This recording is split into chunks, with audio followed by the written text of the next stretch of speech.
So welcome students, BCom part second.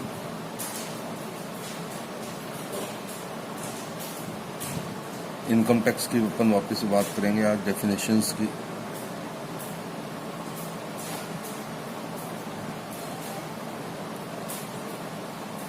पिछले lecture के अंदर अपन ने आपके इनकम टैक्स के पेपर का प्रारूप देखा था क्या होगा, साथ ही साथ अपन ने देखा था कि इसकी इनकम टैक्स की हिस्ट्री क्या थी।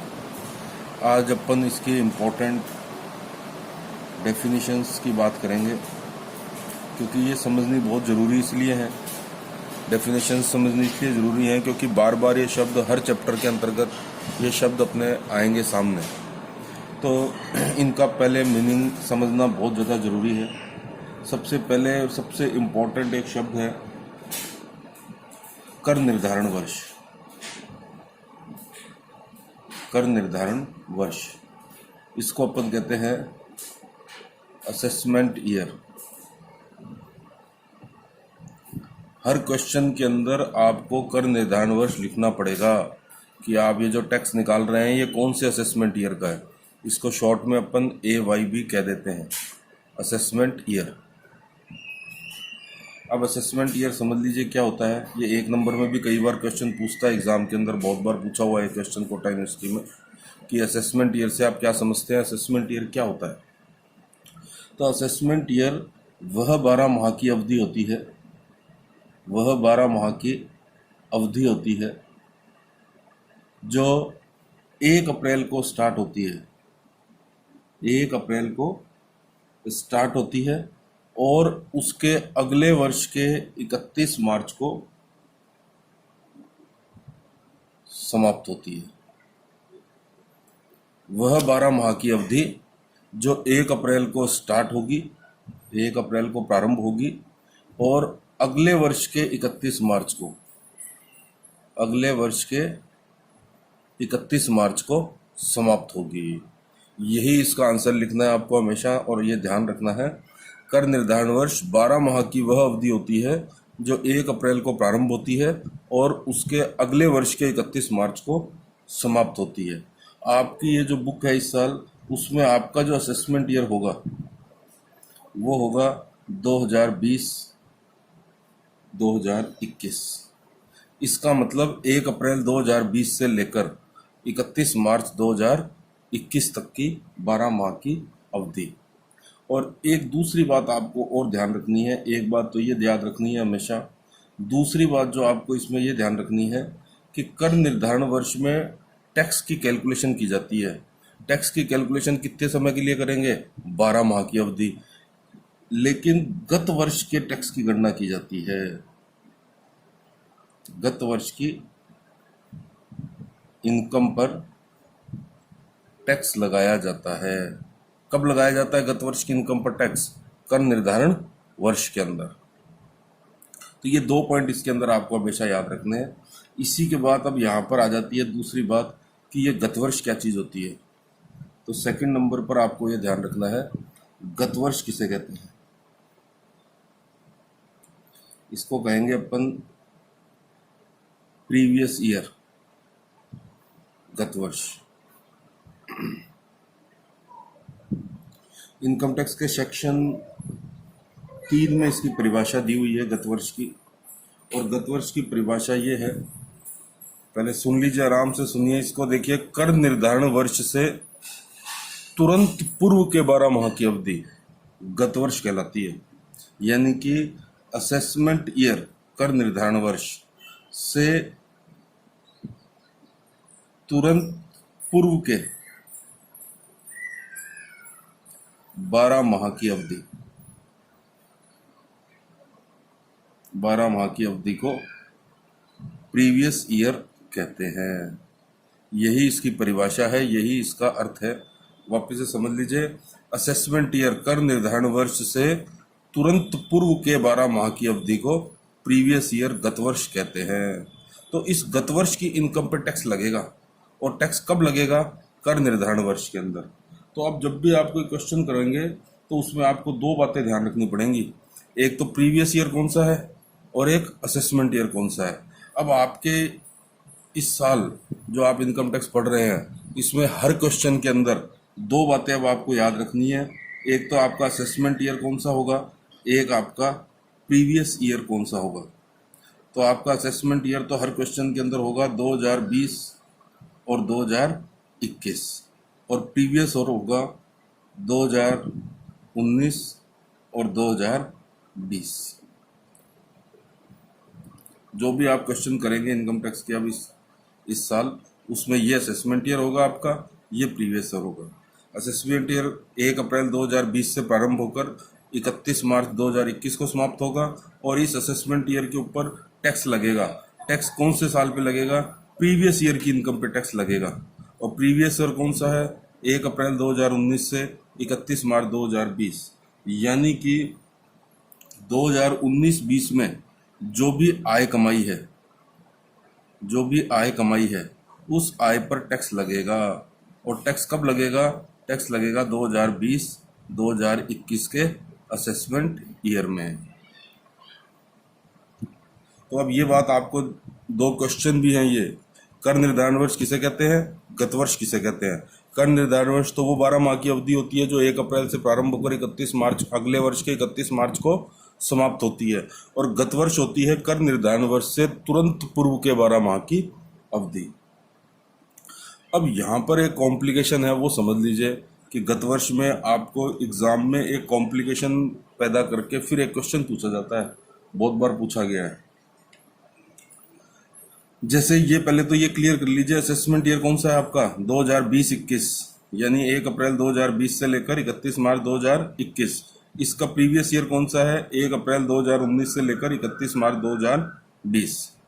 अब मान लीजिए एक व्यक्ति है, उसने अपना व्यवसाय प्रारंभ किया 1 सितंबर 2019 से,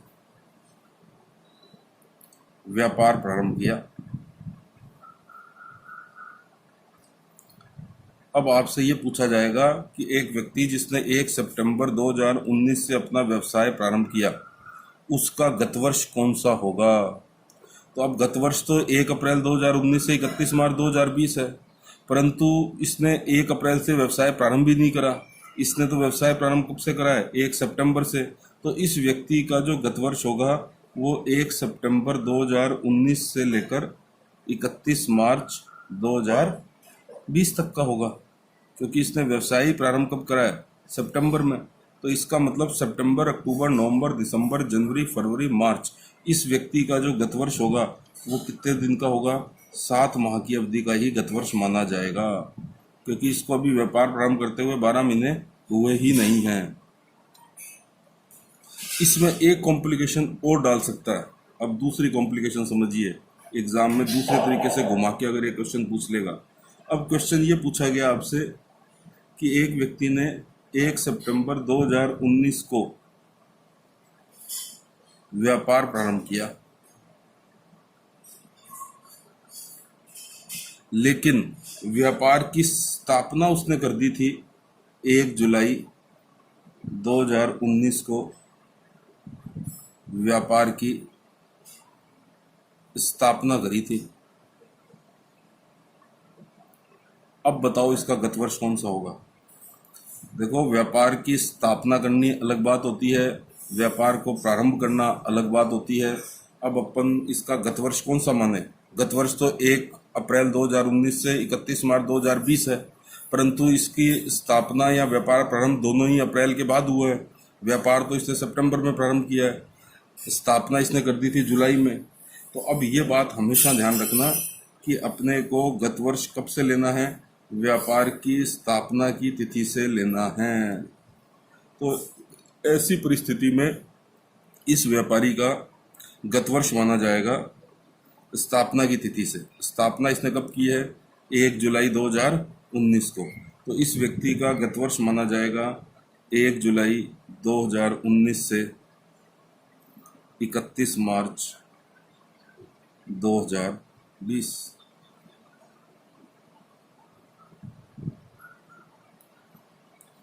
यानी कि जुलाई, अगस्त, सितंबर, अक्टूबर, नवंबर, दिसंबर, जनवरी, फरवरी, मार्च, इसके गत वर्ष की अवधि कितनी मानी जाएगी? 9 माह की अवधि मानी जाएगी। तो अब यहाँ पर दो चीज़ें बिल्कुल क्लियर कट समझ में आनी चाहिए आपके। गत वर्ष किसे कहते हैं, कर निर्धारण वर्ष किसे कहते हैं। कर निर्धारण वर्ष 12 महीने की अवधि जो 1 अप्रैल को प्रारंभ होकर अगले वर्ष के 31 मार्च को समाप्त होगी। गत वर्ष वह अवधि जो कर निर्धारण वर्ष से तुरंत पूर्व के 12 माह की अवधि। यदि व्यापार की स्थापना तिथि और प्रारंभ करने की तिथि अलग अलग है तो व्यापार की स्थापना की तिथि से लेकर अगले वर्ष के 31 मार्च तक की तिथि गत वर्ष मानी जाएगी। और अगर खाली प्रारंभ करने की तिथि दे रखी है तो व्यवसाय को प्रारंभ करने की तिथि से अगले वर्ष के 31 मार्च तक की तिथि को गत वर्ष मान लिया जाएगा। अब इसके बाद में नेक्स्ट डेफिनेशन में समझिए तीसरे नंबर पे।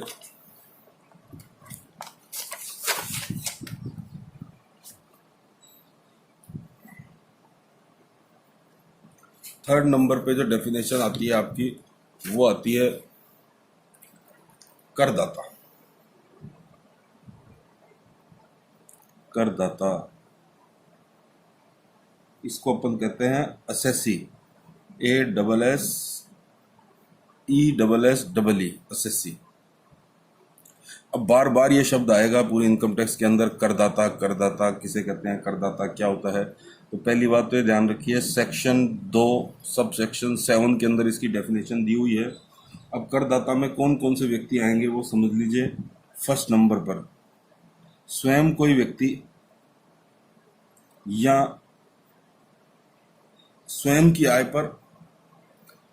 आय पर या अन्य किसी व्यक्ति की आय पर,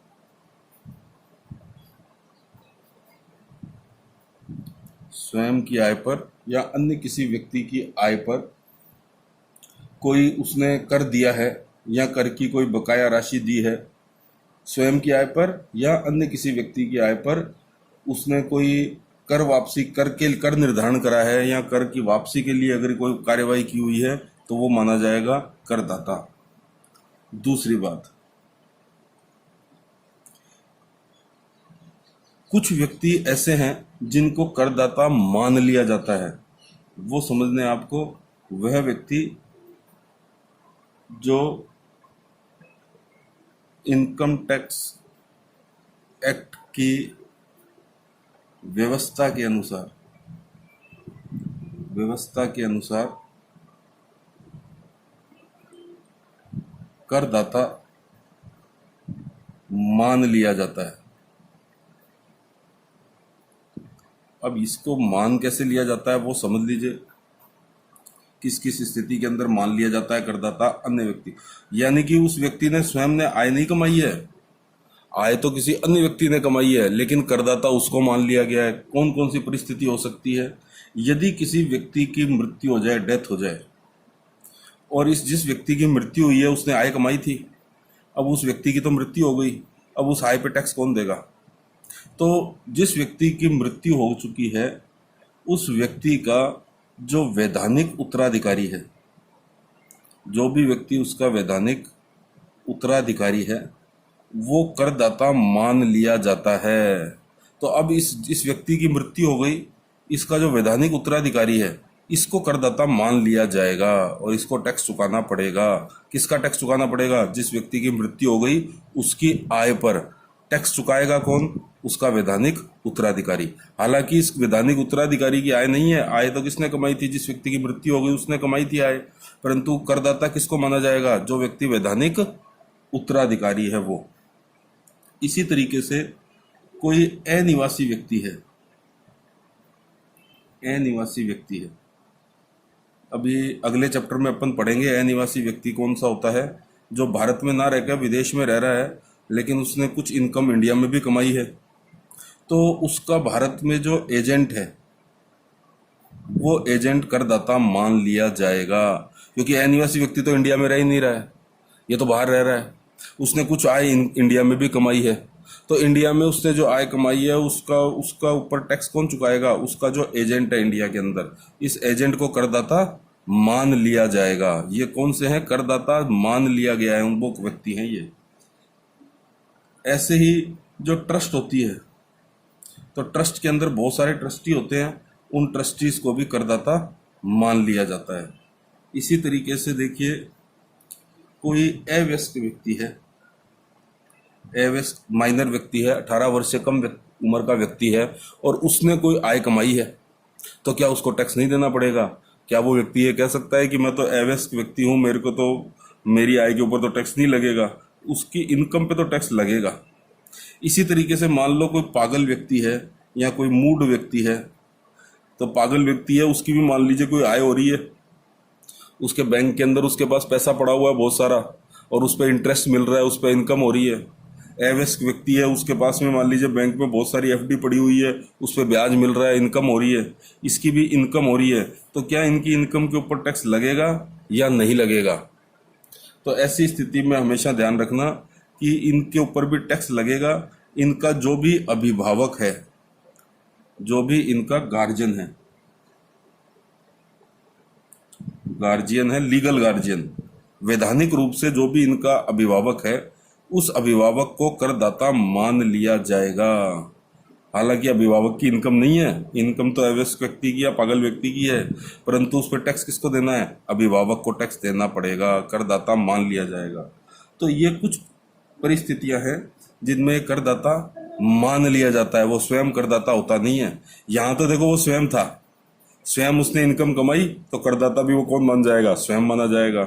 यहाँ पर वो स्वयं तो इनकम नहीं कमा रहा है, इनकम तो कोई अन्य व्यक्ति ने कमाई होगी, लेकिन वो करदाता मान लिया जाता है।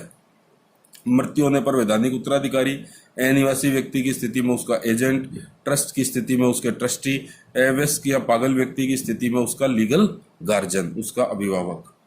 एक इसमें देखिए प्रश्न भी पूछा जाता है, ये थर्ड पॉइंट याद रखना है, ध्यान रखना है आपको।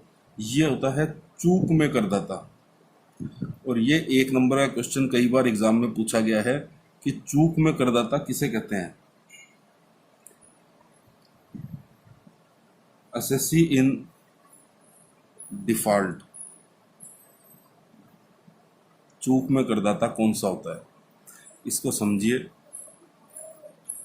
देखिए, इनकम टैक्स का एक नियम है कि जो भी व्यक्ति किसी अन्य व्यक्ति को आय देता है, तो वो व्यक्ति उसको आय देते समय उस आय पे जो टैक्स बनता है वो टैक्स काटेगा और गवर्नमेंट को जमा कराएगा। जैसे किसी व्यक्ति को सैलरी मिलती है, तो जो सैलरी देने वाला व्यक्ति है, वो व्यक्ति क्या करता है कि सैलरी में से पहले ही टैक्स काट लेता है और गवर्नमेंट को जमा करा देता है, जिसको अपन कहते हैं TDS, tax deducted at source, उद्गम स्थान पर कर की कटौती। तो देखिए, इसका मतलब समझिए वापस से, जिस व्यक्ति ने आय प्रदान करी, जिस व्यक्ति ने आय प्रदान करी, उसकी ये ड्यूटी है कि वो क्या करेगा, उसके ऊपर टीडीएस काटेगा, टैक्स काटेगा, और टैक्स काट के किसको जमा कराएगा? गवर्नमेंट को जमा कराएगा। ये एक नियम है, वैधानिक नियम है इनकम टैक्स का। आगे के चैप्टरों में चल के आपको समझ में आएगा। आय प्रदान करने वाले व्यक्ति की ये ड्यूटी है, ये दायित्व है कि वो उस व्यक्ति को आय देते समय उस पर बनने वाला टैक्स काटेगा और गवर्नमेंट को जमा कराएगा। टीडीएस काटेगा, गवर्नमेंट को जमा कराएगा। ये ड्यूटी किसकी है? आय प्रदान करने वाले व्यक्ति की। जैसे बैंक में भी आपने एफडी कराई और उस पर इंटरेस्ट मिला, तो उस एफडी के ऊपर जो इंटरेस्ट होता है उसके ऊपर बैंक टीडीएस काट लेती है। आपने कहीं नौकरी चालू करी, आपका एम्प्लॉय जब आपको सैलरी देगा तो उस सैलरी में से टीडीएस काट लेगा और गवर्नमेंट को जमा करा देगा। ऐसे ही बैंक आपके ब्याज जो बनता है उस ब्याज में से टैक्स काट लेगी, गवर्नमेंट को जमा करा देगी। तो ये इसकी ड्यूटी है, किसकी? आय प्रदान करने वाले व्यक्ति की। और यदि आय प्रदान करने वाले व्यक्ति ने गलती से टैक्स नहीं काटा, वो भूल गया टैक्स काटना, तो फिर इसको चूक में करदाता माना जाएगा। उसके उस टैक्स की जिम्मेदारी किसकी होगी? जिस व्यक्ति ने आय प्रदान की थी, उसने टैक्स काटना भूल गया, तो वो चूक में करदाता माना जाएगा। अब इसके बाद में एक और डेफिनेशन समझिए, 4th नंबर पे। व्यक्ति किसको कहते हैं? इनकम टैक्स के अंदर पर्सन किसको कहा जाता है? व्यक्ति किसको कहा जाता है? क्योंकि बार बार ये शब्द आएगा व्यक्ति, करदाता शब्द बार बार आएगा, असेसमेंट ईयर बार बार आएगा, प्रीवियस ईयर बार बार आएगा। इसकी डेफिनेशन दी हुई है सेक्शन 2 सबसेक्शन 31 के अंदर। तो अब व्यक्ति के अंदर देखिए कौन कौन से चीज किस किस को व्यक्ति माना गया इनकम टैक्स में। इनकम टैक्स में एक तो इंडिविजुअल, इंडिविजुअल को हिंदी में क्या कहते हैं, व्यष्टि। इंडिविजुअल, चाहे वो स्त्री हो, चाहे वो मेल हो, चाहे वो फीमेल हो, चाहे वो माइनर हो, अवयस्क व्यक्ति हो, चाहे वो पागल व्यक्ति हो, चाहे वो स्त्री हो, चाहे पुरुष हो, चाहे अवयस्क हो, चाहे पागल हो, चाहे मूड हो, उन सारे व्यक्तियों को अपन एक ही शब्द में क्या कहते हैं, व्यष्टि। इनकम टैक्स की भाषा में उनको क्या कहा जाता है, इंडिविजुअल। और इंडिविजुअल को अपन क्या मानते हैं, पर्सन। ऐसे ही HUF, HUF का मतलब होता है हिंदू अविभाजित परिवार, हिंदू अविभाजित परिवार, हिंदू अनडिवाइडेड फैमिली। इसको भी इनकम टैक्स के अंदर एक व्यक्ति माना गया है। ये हिंदू अविभाजित परिवार है, बहुत सारे व्यक्तियों का एक समूह है उसको, लेकिन अपन एक ही शब्द में क्या कहते हैं इनकम टैक्स में, व्यक्ति। इसी तरीके से कंपनी, एक कंपनी है जो कंपनी एक्ट के अंदर रजिस्टर्ड है और अपना व्यवसाय कर रही है, तो उस कंपनी को भी इनकम टैक्स में कंपनी नहीं माना जाता है। इनकम टैक्स में उस कंपनी को क्या माना जाएगा, व्यक्ति। इनकम टैक्स में उसको कंपनी नहीं कहेंगे, उसको कहेंगे एक वो पर्सन है, एक व्यक्ति है। इसी तरीके से साझेदारी फर्म, साझेदारी फर्म, तो साझेदारी फर्म ने इनकम कमाई तो उस पर टैक्स लगेगा, लेकिन उस साझेदारी फर्म को साझेदारी फर्म के रूप में टैक्स नहीं माना जाता, उसको अपन क्या मानते हैं इनकम टैक्स में, एक व्यक्ति। इसी तरीके से यदि कोई व्यक्तियों का समूह है, ग्रुप ऑफ पर्सन, व्यक्तियों का समूह है, तो उसको भी व्यक्तियों का समूह ना मानकर अपन क्या मानेंगे इनकम टैक्स में, व्यक्ति। व्यक्तियों का समूह क्या होता है, जैसे कोई क्लब है या कोई सहकारी समिति है। सहकारी समिति में बहुत सारे सदस्य होते हैं और क्लब में भी बहुत सारे मेंबर होते हैं। ये सब क्या है, व्यक्तियों का समूह। इनकी आय पे टैक्स तो लगेगा, लेकिन इनकम टैक्स में इन सबको क्या माना जाता है, व्यक्ति। इनकम टैक्स की नज़र में क्लब भी एक व्यक्ति है, सहकारी समिति भी एक व्यक्ति है, कंपनी भी एक व्यक्ति है, पार्टनरशिप फर्म भी एक व्यक्ति है, और इंडिविजुअल, मेल फीमेल माइनर वगैरह, ये भी सब एक व्यक्ति है। और इसके अलावा स्थानीय सत्ता, लोकल अथॉरिटी, लोकल अथॉरिटी, स्थानीय सत्ता। स्थानीय सत्ता का मतलब होता है जैसे नगर निगम, जिला परिषद, इनकी आय पे भी टैक्स लगता है और इनको भी क्या माना जाता है इनकम टैक्स की नज़र में, ये भी क्या है, एक व्यक्ति है।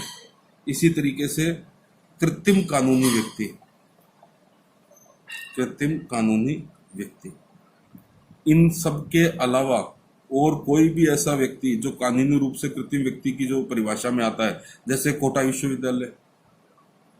कोटा विश्वविद्यालय क्या है, कृत्रिम व्यक्ति है, वैधानिक रूप से विश्वविद्यालय बना हुआ है, तो विश्वविद्यालय क्या मान जाएगा, कृत्रिम कानूनी व्यक्ति। और इन सबको एक ही शब्द के अंदर इनकम टैक्स क्या मानता है, इन सबको एक ही शब्द में इनकम टैक्स ये मानता है कि ये सब क्या है, ये सब क्या है, व्यक्ति। ये सब क्या है इनकम टैक्स की नज़र में, पर्सन, जिनको टैक्स देना है। इंडिविजुअल भी एक व्यक्ति है, HUF भी एक व्यक्ति है, कंपनी भी इनकम टैक्स की नज़र में एक व्यक्ति है, साझेदारी फर्म भी एक व्यक्ति है, व्यक्तियों का समूह भी एक व्यक्ति है, स्थानीय सत्ता भी व्यक्ति है, और कृत्रिम कानूनी व्यक्ति भी एक व्यक्ति है। तो आज अपन ने ये 4 डेफिनेशन समझी हैं। एक तो कर निर्धारण वर्ष असेसमेंट ईयर, एक गत वर्ष प्रीवियस ईयर, एक असेसी और एक व्यक्ति। इसके अलावा अन्य अनेक सारी डेफिनेशन अभी और बाकी है, वो अपन नेक्स्ट लेक्चर के अंदर पढ़ेंगे। Thank you very much.